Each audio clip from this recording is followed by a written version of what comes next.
Chris Parish, how are you, sir? I'm very good. Very good. Very good, man. Thank you for coming in today. You have been in conservation for almost 4 decades. You have been with the Peregrine Fund for, what is it, like 25 years? This is my 25th year. You are the president, CEO? I am. God bless I still it, struggle with that. I'm a field guy at heart, and I've been a field guy my whole life. And in the last 4.5 years, I've stepped into the administrative role. And the way I rationalized it was I'm advocating for and supporting the people out on the ground doing the work. And what better place to be than that? And those people deserve somebody who knows boots on the ground, right? Like the in and out model, which I know random to bring it up, but they have a path. If you start there as like the lowest level employee, there is a path where you become, manager of a store, assistant manager within 5 years, but you have to go through every single one of, like, you got to wash the tomatoes, you got to be the potato guy, you got to be the burger flipper. And then they, advance you up and it's like, no, you've done every bit. And by the way, their managers make like 108 or something. Wow. Okay. Yeah. Wow. I know. I found this, there was an article years ago in the state that shall not be named. I remember reading it. It's like, what would you be better off doing? Going to college and then going to law school, or just working for In-N-Out from 18 on? And overwhelmingly, by like the age of 22, you're making 110, at In-N-Out, managing the burgers, and there's like, great retirement benefits and everything. So again, having somebody at the head who's been in the field forever, like, that's what everybody wants. Yeah. I don't know if it's everybody. You also, I'm a worrywart, right? So I look at all of the chinks in my armor as a field guy, but I think the beauty of it is we live in such an awesome time. Now, that's not something a lot of people say that work in conservation, right? But we live in an amazing time. Let me frame that out. My grandparents were sharecroppers who moved out to the state that shall not be named. There it is. I'll just call it Kern County, because Kern County in the southern San Joaquin Valley is where my grandparents went there, and they were cotton pickers. So they moved out as sharecroppers to find a better life, right? If my grandmother and grandfather were still alive today, I can guarantee you if I were to have to explain to them what I do for a living, my grandmother would say in her sweet drawl, "Son, how is it that they pay you don't work?" Right? Because I don't leave an hour before sunrise and come home sweaty, wet, and dirty an hour after sunset. That was work. It would be hard for her to understand. And that she's my grandmother, right? That's not that long ago. But they lived that experience and my dad was the oldest of 14, and my dad was the only one that was alive at the time, and they came out to California and worked in the fields and picked cotton. And to explain that to them, if they were alive today, they would say, how is it that people can have a career? First off, I went to go play football at university level, right? I was a college athlete. I was an odd college athlete because I was in the biological sciences and forestry and things like that. But that part they could understand, because sports was a big part of our culture, right? So if you got a scholarship, you made it. It meant you were a good enough athlete that they're going to pay your way through your education. But the focus was making it. Maybe we'll all make it to the NFL. Well, that didn't happen, right? And then I get this job. And to me, I'm afforded an opportunity to do things in wildlife and to not have to go out and work in the field or run heavy equipment in the oil patch when the farming was bad, et cetera. I found my way and found out that you could be a biologist. You're kidding me. And I tell people, why did I become a biologist? I love hunting and fishing, and I always have. I love the outdoors. I understand.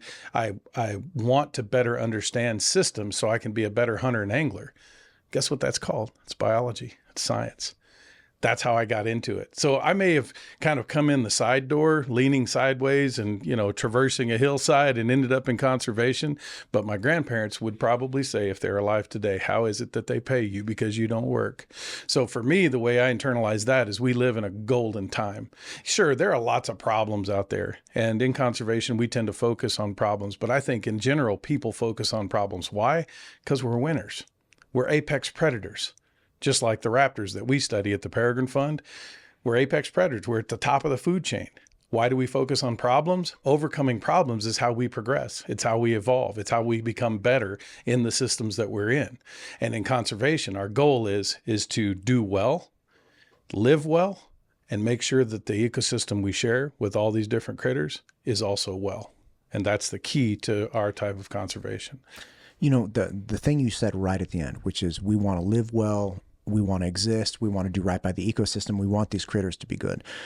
That flies in sharp contrast to what I understood to be conservation when I moved to this state. And specifically because the first two things you listed were people-centered. Yeah. You were people first, which is like, hey, look, man, like, yeah, we like these animals, but we don't like them more than we like humans, right? Like we want humans, like you don't want people to be starving to death. You don't want, like conservation here is done in a different way that allows for the mutual benefit of species, right? Yeah. It's like humans benefit, animals benefit. A large part of conservation that I've learned since I've moved here, speaking with people, for instance, from IWF, they're like, look, we want to conserve elk, we want to conserve moose so we can hunt them. Right? We don't want to hunt them to the point of extinction. We don't want to preserve them just to preserve them. We want a multi-use of these populations. Now, that's not all. That's not all people within conservation, right? And that's probably not in the charter of IWF. But when I'm talking to people that are very passionate about conservation, it's almost always like, look, we want this to exist in a healthy manner, and we want multi-use out of it. Yeah. Yeah. Whether your enjoyment and your satisfaction and your state of well-being is influenced by knowing that those populations are sustainable and manageable, and you can still hunt them, which is a part of all of our heritage. I don't care if you don't hunt today. Hunting is a part of your heritage. It's a part of human heritage, period. So whether you practice it or not, knowing that those ecosystems are sustainable and they're manageable, and looking at them as indicators of ecosystem health, that's one of the things I fell in love about raptors, birds of prey. And there's an interesting note there. We didn't talk about this earlier in our front-loaded conversation, but think about that. If you say raptor today, what's a kid in 5th grade, 6th grade? No, maybe high school now. I'm dating myself. What do they think when you say raptor? Jurassic Park. Yes. Come on now. Now, what's the newer one? What if you say raptor? It's like, oh, you mean the pickup? Yeah. No, we're talking about birds of prey. Yeah. Well, what are birds of prey? Hawks, eagles, owls, falcons. Why do we care about them? They too are apex predators. When their populations are healthy, it means the prey populations that they depend upon and the populations or the ecosystems that those prey species depend upon, it means it's a healthy, intact system. How about this? All right. So I had this guy, Charlie Justice, on, who's former Fish and Game guy, big reptile guy. Yeah. Not a big bird, although he did a sting operation on the snake king of Idaho, which is hilarious because there was this guy who was collecting, they go out and harvest like wild snakes from the wilderness and then ship them off to brokers who then ship them off to stores and like things of that nature. Right. And he started following this because somebody had was trying to sell a crow on the classifieds ad. They're like, you can't sell a crow. You can't own a crow. Like, get out of here.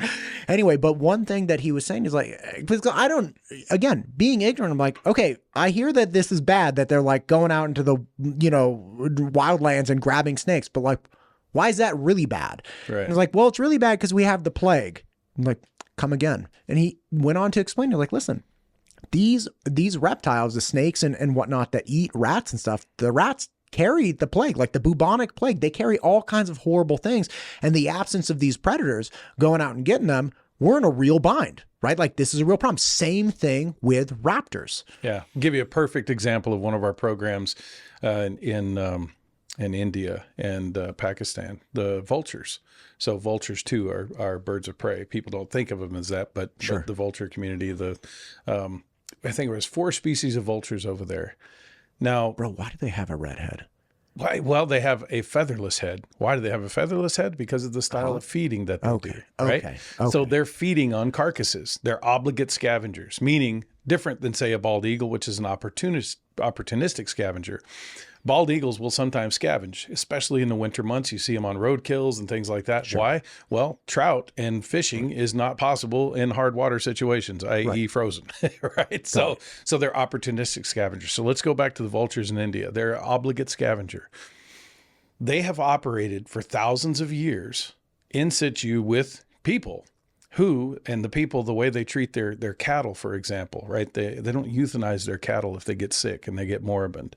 They give them a shot. With today's technologies, they give them a shot of a non-steroidal anti-inflammatory, an NSAID. It's called diclofenac.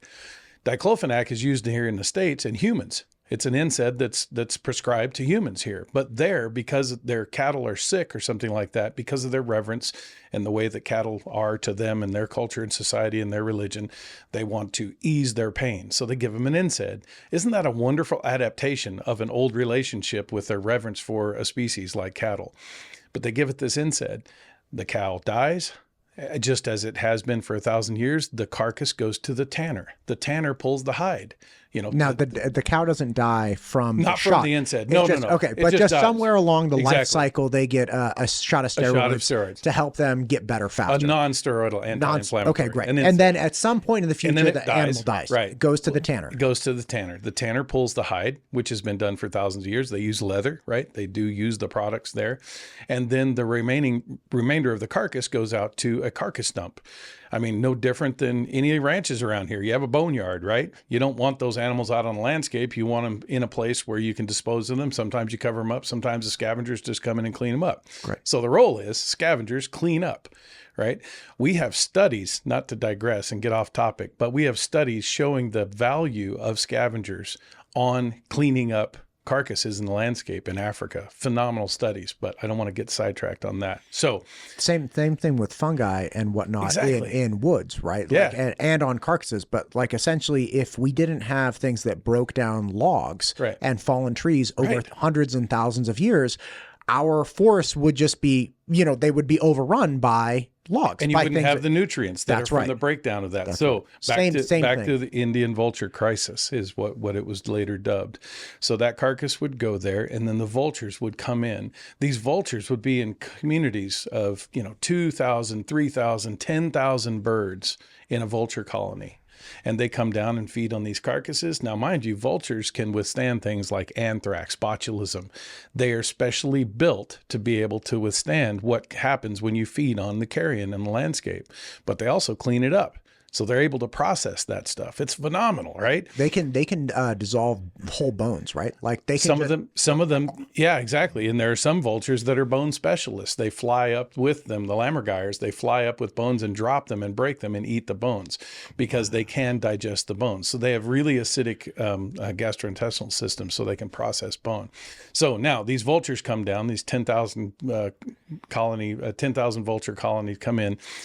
10,000 vultures from a colony fly in and they consume these carcasses. Now it has the residue of this NSAID in there, this diclofenac. Those birds die within 72 hours. So you had breeding colonies there that were 10,000 birds strong one year and 0 the next. So what happens as a result of that is you end up having a huge increase in carrion, these carcasses on the landscape. What are the other scavenging species that feed on those? Feral dogs. So the feral dog population skyrocketed. What happens with feral dog populations? They're known to carry rabies. So the rabies cases increased to such a level that it became a pandemic on the landscape of problem with rabies, right? Now, here's an economic impact that you can link. And the government there spent $1 billion a year for like 4 years in increased rabies cases. And what are we going to do about this carrion on the landscape? Because the vultures died because they couldn't process diclofenac. It would give them visceral gout and they would die as little as 72 hours from ingesting the meat that had metabolized diclofenac in the meat. So we're not just talking about a potential contaminant somewhere on the carcass. We're talking about the meat that had this diclofenac in it. They would consume it and die 72 hours later. All the way through to the increasing population of feral dogs, the increasing cases of bites and rabies in humans. Now you have something that affects us as humans directly. That could have been avoided had we known what the cause of this die-off was. Well, we at the Peregrine Fund and some of our researchers, the late Dr. Lindsay Oakes, he was the one who was able to identify what the problem was. So in a normal manner, say a conservation organization or a scientific organization where you just do science, you would have said, oh, we figured out what the problem is. Great. Now hopefully somebody will do something with it. That's the difference between the rest of the world and the Peregrine Fund. We figured out what it was. We worked with other pharmaceutical companies to test other products that would still have the same benefits and value to the people of India who want to ease the pain of their dying cattle. Found other products that worked that didn't have the deleterious effects on vultures. brought that in, and they started using that. Now the vulture populations are stabilized. Some are even increasing, but we found out what the problem was through the study of one particular type of bird, the vultures there. That's the value of understanding little bits of the system out there. And how does it relate to us? People always say, well, I don't care about birds of prey. Why should I care? Same thing. You Same better thing. care, man. Well, it's a piece of the system, and it doesn't mean that you have to be a vulture head, or a raptor guy or gal like me. It means that by the study of individual parts of the system, you learn more about the system. And the difference in our style of conservation is not just to point fingers once we find the problem and hope that it's taken care of. We work with communities to get those birds back into place. Now, beyond that, where we work all around the world. So we're right here at the end of South Cole Road in Boise, Idaho. We've been here since 1984. We started in Cornell. Tom Cade, our founder, was a professor of ornithology or biology there, and he was a falconer. So here's another unique thing about the Peregrine Fund. We were founded by falconers, people who hunt with falcons. It's one of the oldest forms of hunting on the books. So we had this unique fascination with falcons, which are apex predators. We come to understand the role that they play in an ecosystem, and the peregrine falcon numbers were declining so drastically here in the U.S. that they were extinct on one side of the Mississippi and doing poor on the other side. Found out what the problem was there. Turns out it was DDT, a wonderfully effective pesticide, right? It works great. And if your concern is pests on your crops or malaria and mosquitoes, then DDT was the saving grace, is the holy grail. This stuff works. But it had an alternate side effect that also would affect eggshell thickness in raptors. So the way it would work is they'd spray the fields, the little, I'm trying not to use scientific jargon here, which is funny for me as an ex-football But isn't it player. that they'd spray the fields, Spray the fields, and the insects would get it. And then the smaller birds would eat the insects. And then the raptors would eat the smaller birds. Exactly. Yeah, I remember hearing about this in like elementary school. Exactly. Where it's like, oh, these birds are endangered because the shells of their babies, like the eggshells, are too thin. They're too thin. And they'd break easily, and then you kill the population. Shut down the reproductive capacity. If you can't have babies, your population declines. Yeah. So the peregrine falcon was on the endangered species list of the Endangered Species Act. Well, so because you had this unique group of people who were falconers and conservation scientists, and they were studying this decline and trying to figure out what was going on, you found the problem. And from the problem, you found alternate pesticides that could be used that didn't have those same effects on birds of prey. And then you have, through the techniques of falconers and captive breeding birds, peregrines in captivity. We bred over 4,000 birds right here in the backyard of the Treasure Valley. We bred over 4,000 peregrine falcons and reintroduced them into the wild. And in 1999, the species was taken off of the endangered species list. How many people know that story? I had no idea. How many people have heard about, why there was an increase in influx in rabies in India? Nobody knows. It came through the study of raptors. So this is bigger than just people who like raptors. This is how it relates to us as humans. And more important than the relationship of the species, I think, is our ability to use the study of a select group of birds out there, or anything else for that matter. You're talking earlier about a reptile guy. It doesn't matter. It helps us inform how we can better manage our wildlife and our ecosystems and ourselves. It's all together. That's the beauty of it. So, and if I may point out one thing, and I don't want to interrupt because I love every second of this, but one quick position people can take is, well, science is the problem. Right? You had these pesticides, you had herbicides, you had insecticides, whatever they might be, right? That's the problem. And usually the commentary stops there, and then it becomes a march towards, we need organic, we need this, we need that.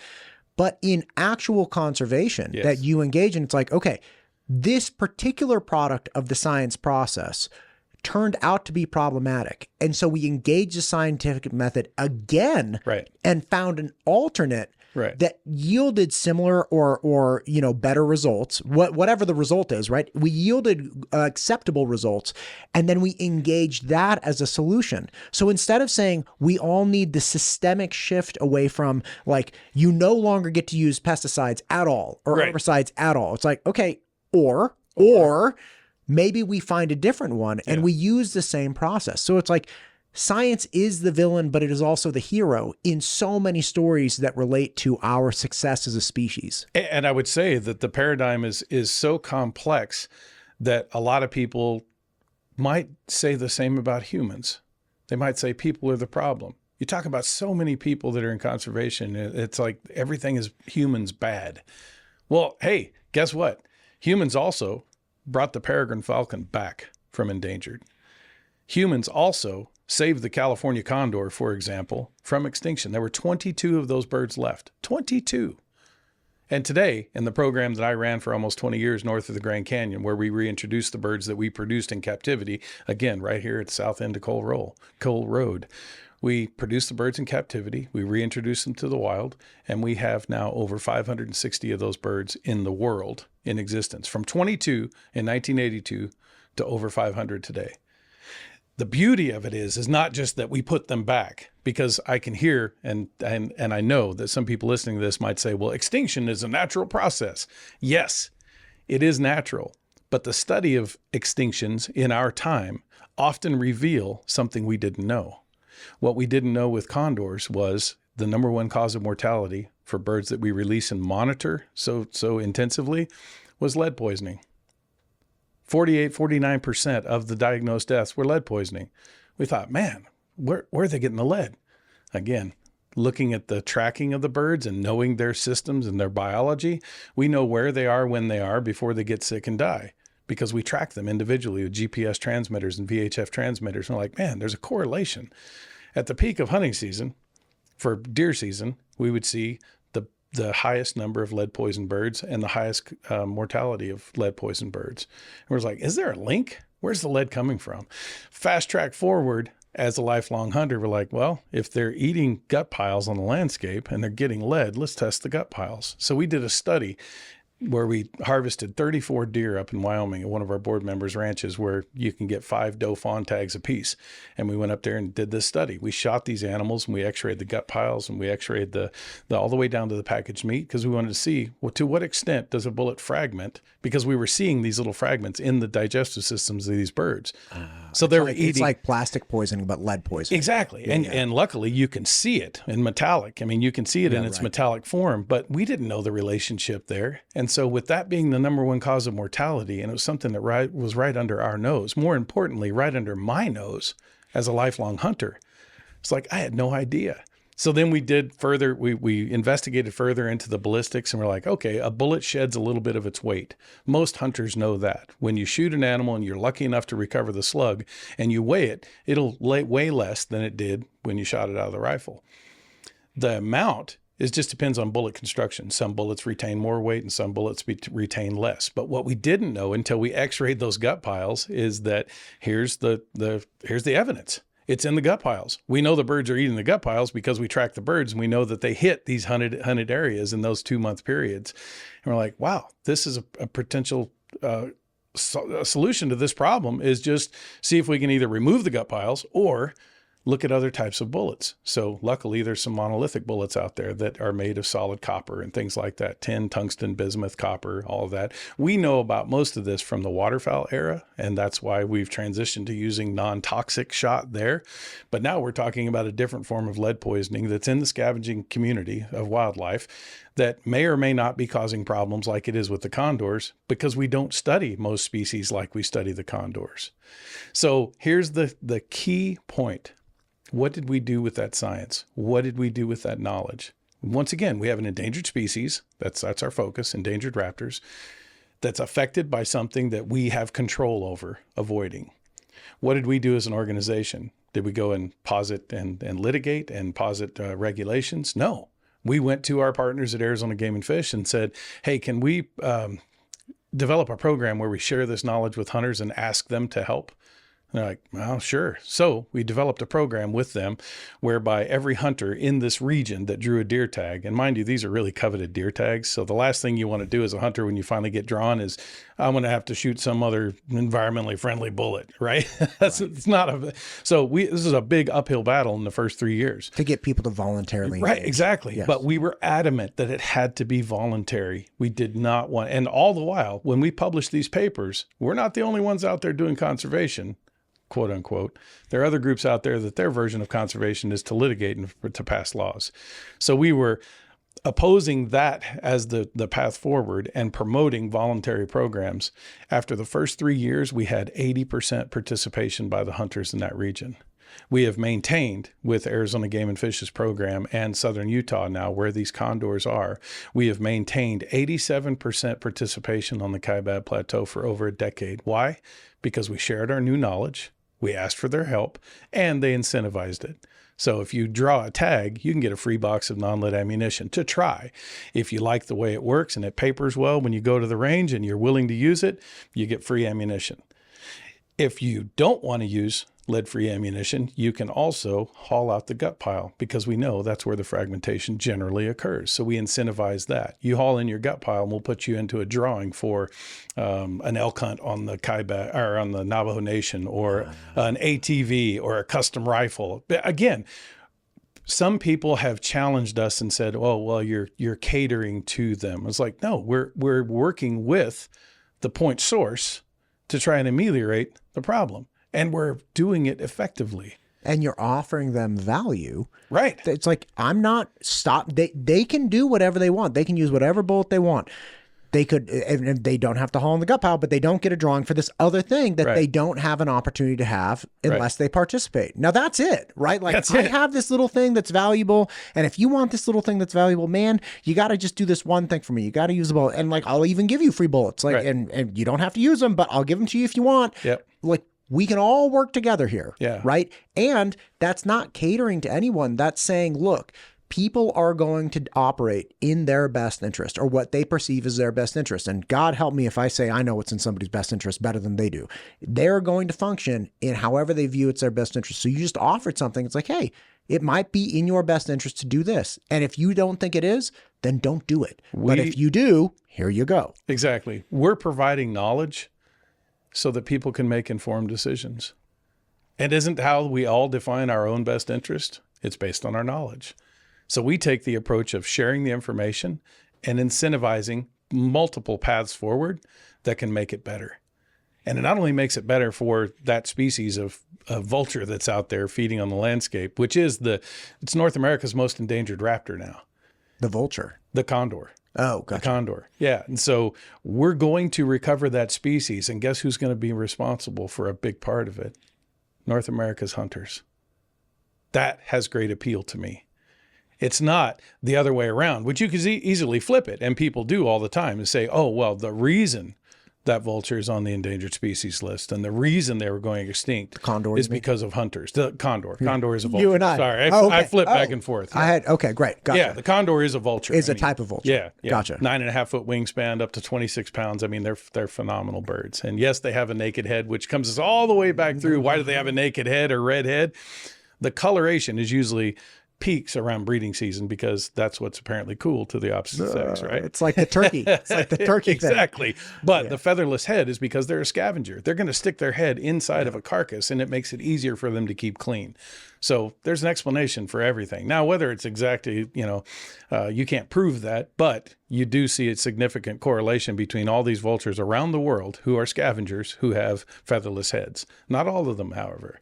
So that gets back to the original question. But listen, man, if you go out and you're hunting and it's, whenever it is, I don't know, and you got a big sweater on that goes all the way down to your wrist, and you stick your hand in the guts of something. Oh, yeah. You're likely, if you can, and it's not too cold, you're just going to pull that sweater because you don't want to get this. It's the same thing. Like, you don't want bacteria and breeding grounds for bacteria clinging to you if you can avoid it, because you can wash off your arm real easily. It's not easy to get. You got that. And guess what? Like, condors don't have Clorox or Tide or whatever. Except that they can process things like botulism and anthrax, which we can't. So that makes them pretty cool, in my opinion. Right. Yeah. So anyway, I'm using these couple of examples, and I focused on the vultures and, of course, the story of the Peregrine, but the peregrine falcon was delisted, taken off of the endangered species list in 1999. So that's our namesake, the Peregrine Fund. which is tough. It made sense back then, but now people say, the Peregrine Fund, or you guys a mutual fund, or how does this work? Dude, that's a great name. You know. Right, exactly. Well, what I always jokingly tell people is like, yeah, you're going to get a return on investment far greater than any other investment you could make, but you're not going to get money back. You're going to get confidence that we're leaving it better for the future generations. Right. And to me, that's pretty cool. And so we're a 501c3. Most people too think if you're in conservation and you're working on endangered species in the U.S. that you're sucking on the government tit. Not the case. Everybody's hair's on fire right now under this current administration saying, oh my God, look what they're doing. It's going to, defund all of the conservation. Well, here's the example, and I'll use the condor again. We've been in the condor game, producing birds in captivity, breeding them in captivity, releasing them to the wild, monitoring them in the wild to study them and find out how they're doing, and then addressing and ameliorating the number one cause of mortality, which is lead poisoning. And that's why we founded the North American Lead-Free Partnership. We're doing all of those things for the recovery of the California condor. We're 30-year invested in that as the Peregrine Fund. We're 501c3. 70% of the funding that goes to fund all of that I just mentioned comes from the private sector, comes from individuals and foundations. And so we're 30% partners with the American citizenry. 30%. People don't know that. I'm awfully proud of that. But when you say to a person you're working with the endangered California condor, they say, oh, yeah, well, you're wasting our tax dollars. No. The portion of funding from the taxpayers is 30%. We're 70% invested in the cash flow that covers that work, and we're 100% of the boots on the ground in Arizona and Utah. But that's a public-private partnership that is working. That's great. Okay, I so object to the idea that if you are funded by the government, that there's no monetary value that individuals receive from the work. Oh, yeah. Okay. So for instance, let's say that you have a collapse of scavengers in the United States, right? And we have a cost analogous to what happened in India, $1 billion for like 5 years. Okay. So by preventing the collapse of scavenging species and perpetuating their reproduction and their populations, you have theoretically a $5 billion ROI. At any given time. Right. So it's kind of like, listen, the problem is you're not going to see this money. Like, you're not going to have to spend this money. Yeah. Right. And which is a cost savings. Right. Right. So you have billions and billions of dollars, and that's just one small example. But these are real things that could happen. Like, what's the cost to the United States in preventing a plague outbreak somewhere in Arizona? Right. Right. Like, what is the cost there? I mean, it's got to be in the millions and millions and millions of dollars. Yeah. Right. What is the cost in human suffering? Well, it's untold. Like, we don't know. Right. Like, especially if it's something that could have been prevented. It's like, you tell that to the parents of a 12-year-old who dies from the plague. It's like, well, we killed the, raptor program here because, like, we didn't want to. It's like, and again, I'm not unsympathetic to tax dollars being spent for things that I don't understand. Like, I recognize that it's frustrating to me at times when it's like, okay, where's the money going? And especially with science, man, the wild thing that I've been thinking about lately, in discussing all of this with you, you realize the enormity of research and science that has to go into this. Yes. And you have large university systems that are engaging in these things. And you can look at things like conservation. It's like, what are those people doing? Like, what are they doing over there? And like, we're funding them. And it's like, yeah, but this is real science. Like, this is real. Like, we need to know this so we keep our birds alive so that they can keep killing the rats. Like, how do you think everything went down in London? Like, it was maybe if they had more raptors, then that wouldn't have happened. Like, I'm just throwing that out there, man. No, I don't think it's a great leap, but to me, what it affords our society as far as making a contribution, which I think we all do, right? I mean, we may say we just care about our family. We care about our offspring, or we care about our family, or we care about our community. We're showing that we can effectively study, understand, and better manage for future generations. And I always told the story about the condor to my kids, that it's not important because it was endangered. It's important because look what it showed us. Look what it showed me as a lifelong hunter, that unknown to me, if I shot an animal and left it on the landscape, which happens in some cases. There's varmint hunting, there's coyote hunting, whatever. There's squirrel hunting. It could get away from you, fall off a cliff. And it's, you're protecting, say, you're protecting your center pivot out in Eastern Oregon here, where the ground squirrels can come in and the antelope can come in or the elk can come in. I mean, you have to manage for everything, right? And so a little thing I did as a kid that my granddad would pay me to go shoot ground squirrels, I thought it was great. He'd buy my ammo, he gave me the gun, and he said, I'll pay you for every tail of ground squirrel you kill. Why? Because the ground squirrels would burrow into the canal banks and the levee systems that we rely on to distribute water around to the cattle and agriculture. So get rid of the vermin. So I would shoot them. That was great. That made sense. That was like the economy of scale for a kid with a 22 rimfire rifle, of understanding that I'm doing something that's helping grandpa, which is helping me, which is helping my family. Little did I know that in the rest of that squirrel that I left out there, if it was consumed by a raptor, a red tail or something like that, which again, we have lots of red tails, but I don't want to inadvertently or unintentionally poison something out there because I was doing this good deed for helping granddad with the squirrels. Now I know that. So now for my kids, if we have that kind of a situation and we're taking squirrels or something like that, I can say, hey, we can do this with a different type of ammo, or simply collect the carcasses. And now we're not unintentionally poisoning wildlife. That's just a level of responsibility that I feel proud about to share, that, ask questions, debate, all of those things about values and all of that. And we usually come to a pretty good consensus. And despite the fact of what you hear on the news every night about how bad everything is, look at what we've done. Not just in perpetuating ourselves and our families and being, productive and lucrative careers, et cetera. Look what we've done. We've had huge conservation successes, and it wasn't by accident. It's because we meant to do it.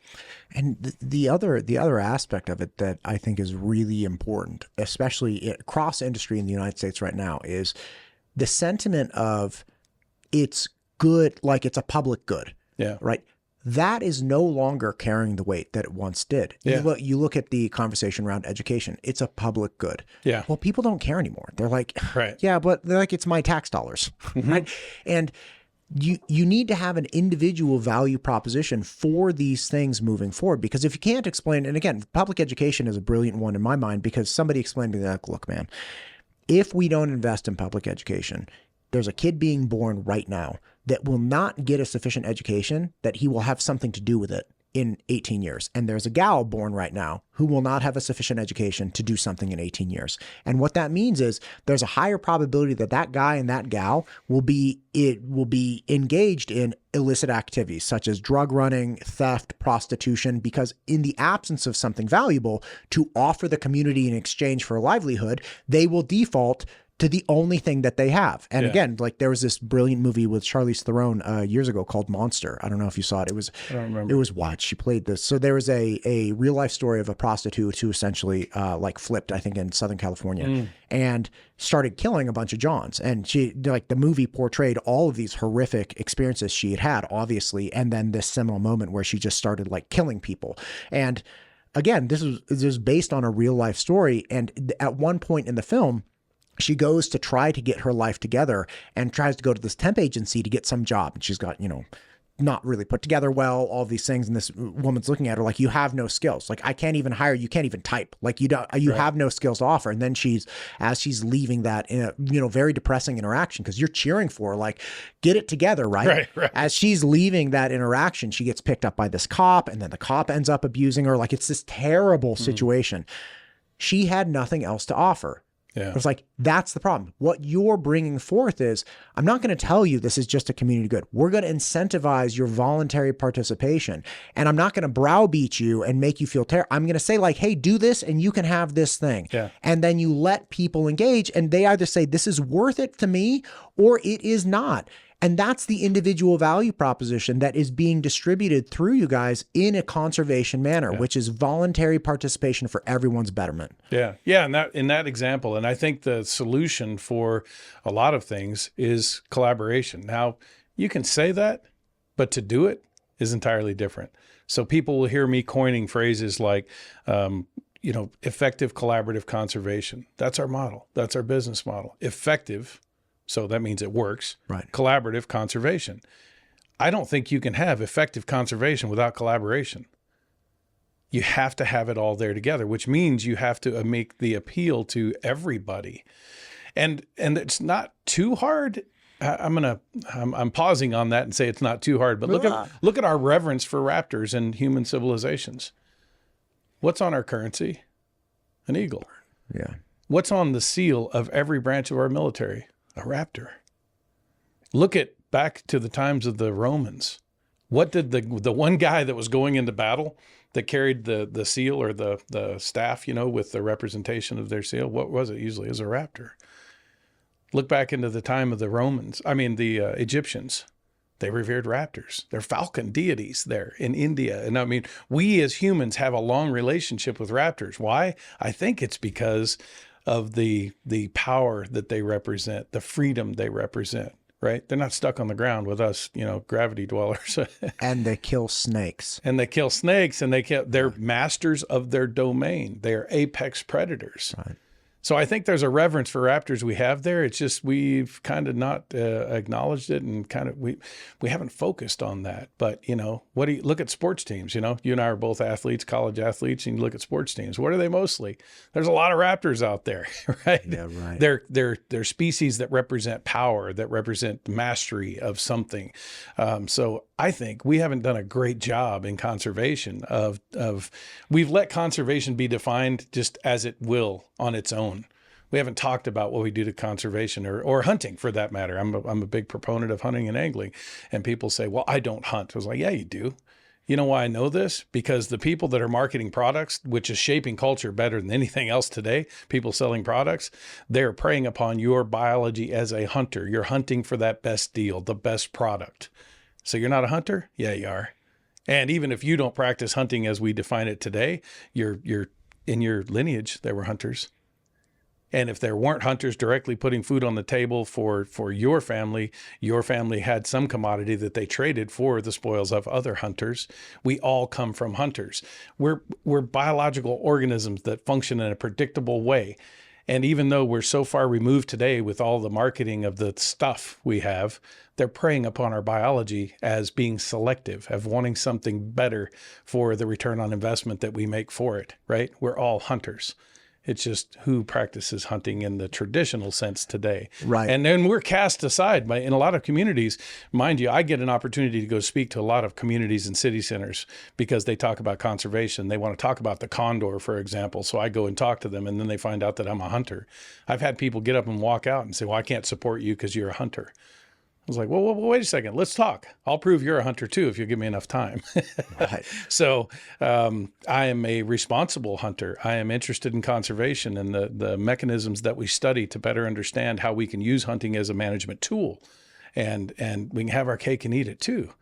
And to that point, as a management tool, back before the wolves were reintroduced into the Yellowstone Basin, they had late spring hunting for elk and whatnot because the elk herd was so large, it was out competing the other animals in the park that were competing for the same resources. So like the moose were not benefiting because of the size of the elk herd, right? The bison were not benefiting from the size of the elk herd. And again, these animals are competing against each other to make it through the winter. And so they would have people that would go out and just take pot shots, and these elk go pick them up. It was like no sport at all, right? I'd spoken to people that engaged in those things. They're like, it's like March, and it's like, that's it. It takes 20 minutes and you go grab it and you take off with it. And culling is still a major part of management. I don't care if it's domestic stock. Obviously, you're not shooting them, but you manage the number of your domestic stock on your property for what the property will support. Right. That's management. It's not hunting per se. You're not going out there with a rifle, but the number of animals you sell, the number of heifers you hold back and cows, and the different strategies of cow-calf operations, et cetera. I mean, all of that is management, and hunting too is management. And we want to keep it in the hands of the people who study that, not have it be from the top down where there's some directive that comes down that says you must do this. And that's why we're so adamant about voluntary incentive-based education, because we trust that sportsmen and women that are out there today across the nation that we engage with through the Lead Free Partnership, they make good decisions. But when we first go to engage with those communities, man, you say, well, here's a conservation group that all they do is raptors, and they're going to come talk to you about hunting. Man, we get crossed arms and scowling faces, and then we share with them what we've learned. And I share it through the perspective of a lifelong hunter who's also a conservation biologist, and say, so with all of this, here's what we're positing we could do moving forward. What do you think?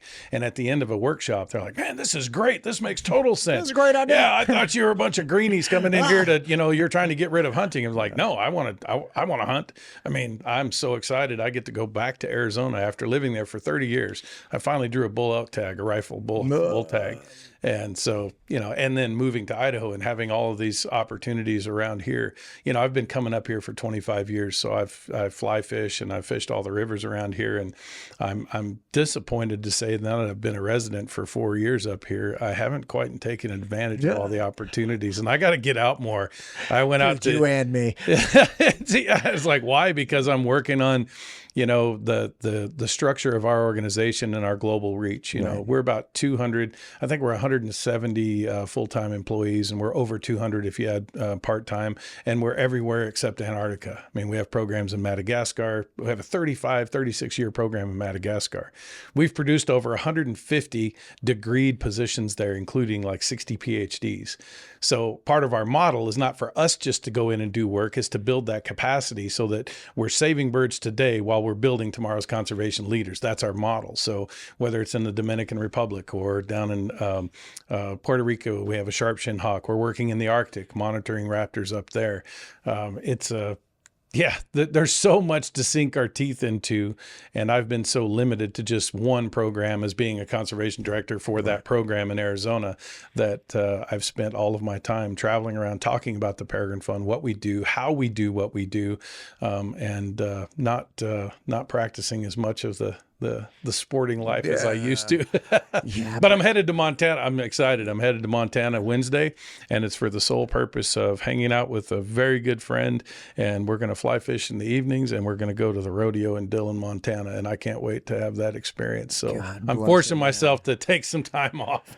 Listen, I share that sentiment. I get so worked up and wrapped up in all of the things, even with you. You and I get connected just a few days ago. I'm like, okay, he's leaving town on Wednesday. I got to get it. Was last Thursday, right? Last Thursday, we get introduced via a text, and the next thing you know, I'm sitting here Monday morning. So and that's how this always works. Which is, look, man, I only do shows with things I care about. And when I find something that I'm interested in or I care about, it doesn't matter. Right.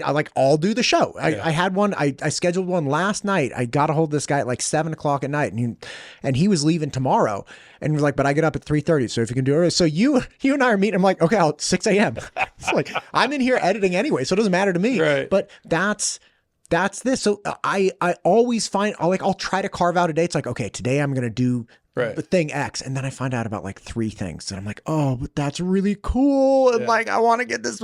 So man, I'm sympathetic. Like I need to work less too. But when you're passionate about it and it matters to you, it's like, it's not work. I missed out on these other things, but I love every second of this. Yeah.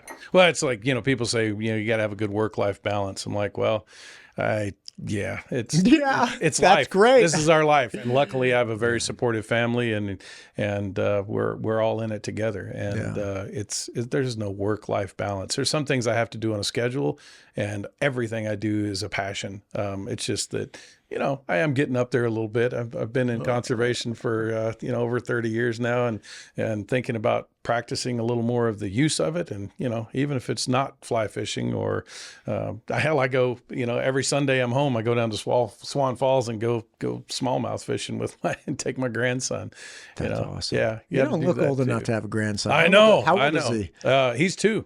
Oh man, you're taking him fishing? Oh yeah. I recently moved to a little hobby farm, and I really want to set up a small pond. And just stock it. And because my youngest is about to turn 9, and I was like, dude, if we could just get a little floating dock and he could dangle his feet off. Oh yeah. And just fish in his little pond. I also want to set it up to go swimming in, which people think is ridiculous. But I'm like, dude, if I had a swimming pond on my property, it'd be the best ever. Yeah, exactly. It was like I'd lose my mind, man. It would be a great time. Yeah. We have 6 acres, and half of it is in hay. We have horses, and so I was out moving the hand lines around before I left, and I guess I'm kind of talking bad on myself, but I did go out to Eastern Oregon and met some buddies that were going out there to do some fishing. And we just sat in camp. We didn't fish. We just sat in camp and caught up and talked for a whole day. And I was like, man, I've never done this, but that was so good. I came back last night and I was exhausted. My wife's like, you're going to need a vacation from your weekend. And I said, no, I think I feel better. I'm more grounded. It's just good. I'm appreciating people and community. And that's something we were talking about earlier. You don't get a lot of when you're glued to your phone, and we got to get out there and engage. And so I'm remiss. And that's what I told our colleague that connected us. I told him, I said, I've got to jump on the fast track to get out and engage with folks around here, because otherwise I'll just continue to keep my nose down and work. Yeah. And it's so awesome to come meet you. And as I told you earlier, I told my daughter, I came home Thursday after that function where I heard about you, and I said, I'm going to do a podcast Monday morning. She said, with who? And I said, oh, it's called The Ranch. And she goes, oh my God, I listened to that. So you're a stud, man. You're a star. Oh my God, at least with one person, which is great. Listen, Chris, I have so many areas and subjects that I want to talk to you about. You bet. Please come back. Let's keep this conversation going. Again, I have been, every time I have somebody on, I had Brandon Hoffner from the Henry's Fork Foundation on. I've had Brian Brooks on several times when he was an IWF and after. Nick Fasciano, who's current IWF director. I recently had the Jack Hurtley from the Guides and Outfitters. Every time I talk to somebody engaged in real conservation, I have more questions and I want to hear more about it, because this is what people need to understand about actual conservation. Yeah. It's not just a bunch of tree huggers. It's not just a bunch of crazy people who are animal first and human like fourth. Oh yeah. That's not real conservation. That is a type of organization that is driven largely by emotion and not really directed towards solutions. Oh, they're out there. Oh, they're out there, 100%. But you guys are not that organization, and people need to start understanding at least that there is a difference. It is possible when you talk about conservation that you're talking about solution-oriented, people-first organizations that want everyone and every species to thrive. And they're going to look for solutions, and that's what the Peregrine Fund is. Thank you. And have people come out. I mean, most people who are raised around here, they know, because we see like 50,000 school kids a year at our center up there where we have birds of prey and we do flighted shows and things like that. But it's an opportunity to learn about right here in our backyard in the Treasure Valley. We have a group that works in conservation that has a global impact, and it's with Idaho Born Solutions, and you can come up there and visit it anytime. Please come out and see us at the World Center for Birds of Prey, not to be confused with the Morley Nelson Snake River National Birds of Prey National Conservation Area. It's right there at the south end of Cole Road. Take it south, and then you'll see before it turns to Holly Lynn, you'll take a right and come up a little mile road of ours. We have the World Center for Birds of Prey, which is the Peregrine Fund's headquarters. And then we also have the Archives of Falconry, which is another treasure we have here in the Treasure Valley. Come learn about the sport of falconry and the relationship that humans have had with raptors for thousands of years by seeing the Archives of Falconry. It's something special as well. That's awesome. And it's a portal into almost seems like another universe, but it's to me, the perfect representation of public-private partnerships doing good things for conservation around the world. God bless him, man. Listen, let's do this again. Thank you for coming today. We'll make it happen. Thank you.